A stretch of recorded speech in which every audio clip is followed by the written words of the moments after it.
広島大学総合科学部の授業、学問とジェンダー。この日のテーマは研究者が持つジェンダーバイアス。論文の中に性別によって決めつけた見方がないか探していきます。受講生の一人、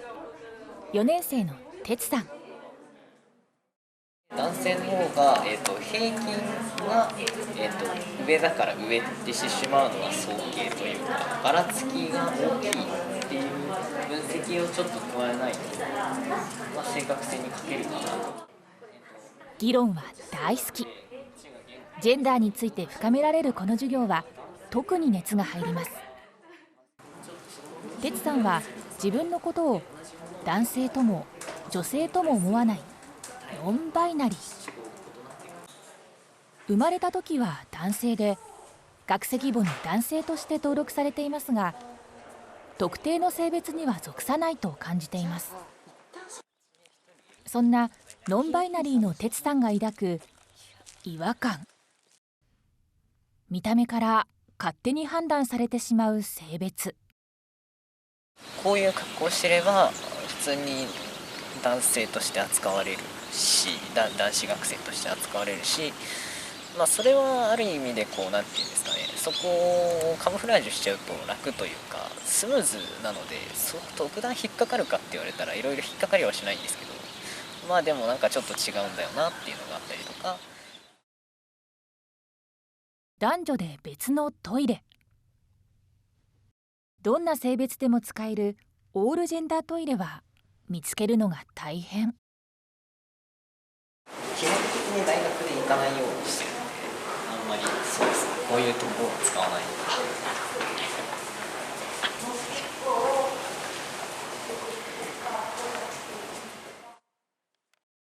男子ならくん、女子ならさん。くんさんで呼び分けられるのに我慢ならなくなっちゃったんですよね。呼び捨てかさん統一が楽だよなと。哲さんによる密かな抵抗の証。それはメールの署名欄にあります。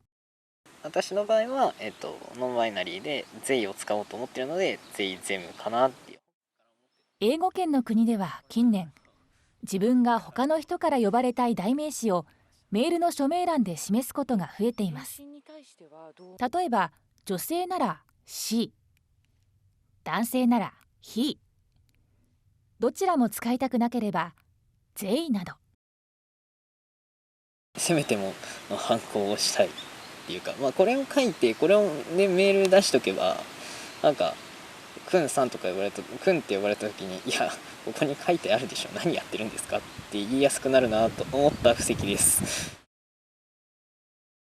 東日本の高等専門学校を卒業し、去年春広島大学の教育学部に編入。情報科の教員を目指し勉強してきました。夏には3週間の教育実習。本当は着たくなかったメンズスーツで学校に通い、生徒たちの前に立ちました。カモフラージュしてなんとかやっていくためのツールだよねっていう風な割り切り方しかとりあえず今はできないっていう、擬態してうまいことすり抜けないと、いちいちもちろん戦うことも多分大事なんですけど、それだけだと本当に何も前に進まなくなっちゃうっていうか。教員という夢へ向かって前進したい。自分がしんどかったので、そもそも中学校と高校ぐらいまで、自分がすごくしんどかったので、そこのところでもっとしんどい子のそばでサポートできたらいいなと思って。性別に違和感を持ち始めたのは中学に入学した頃。男女で分かれる制服、変化していく思春期の体。違和感を表す言葉も知りませんでした。情報端末を持ってなかったので、なかなかインターネットにアクセスっていうのもできずに、どうしたらいいんだろうとか、なんでこうなるんだとかいろいろあったりした感じですね。あとは多分しんどすぎて四六時中寝てたので、あんまり中学校の記憶がないですね。大学は地元から離れた広島を選び、一人暮らしを楽しんでいます。母親が料理が好きというか料理をしてくれる人だったの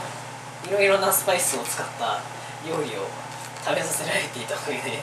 スパイスにちょっと詳しくなってしまった。この日はチャイに初挑戦。授業で取れたさつまいもを使ったなんでゴロッとなるスイートポテトです。卵黄は塗ってないのでいい焼き色はついてないんです時間があればおやつのひとときを大事にしています。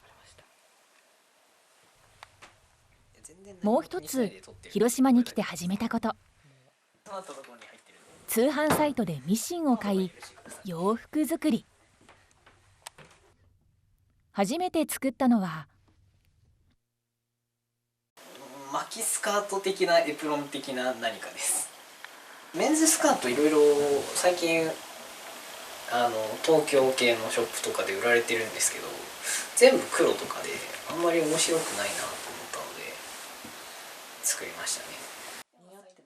既製服のお気に入りならこちら。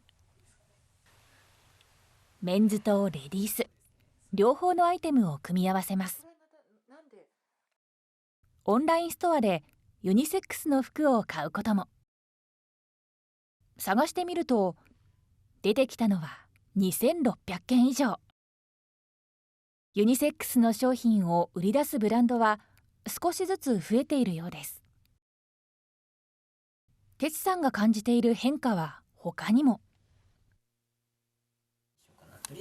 漫画や本に登場するキャラクターです。好きな漫画の一つ、不可解な僕のすべてを。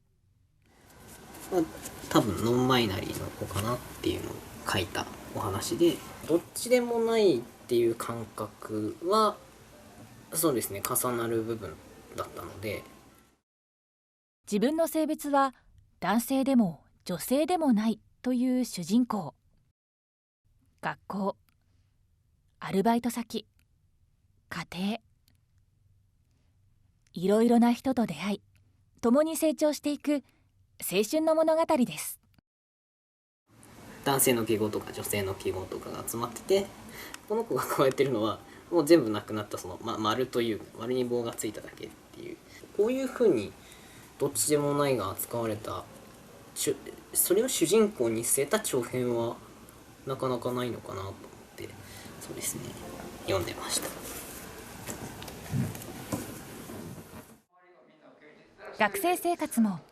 残すところ3ヶ月余り。この秋教員採用試験に合格し、春からは出身地の高校で教壇に立ちます。教わる側から教える側へ。目の前にいる自分という存在を通して多様な性の在り方を生徒たちに伝えられたら。ノンバイナリーとして存在するっていうことだけで、その男女の区別に対して抵抗になるというか、ある意味異物なので変えていく力にもなるし、自分がおかしいのかなっていうのはあんまりそうですね、子どもたちが考えなくて済む。別にこのあり方だけが正しいみたいなことを考えないで済むような風になっていったらいいな。自分のために、生徒のために現場から変えていきたい。志を胸に進んでいきます。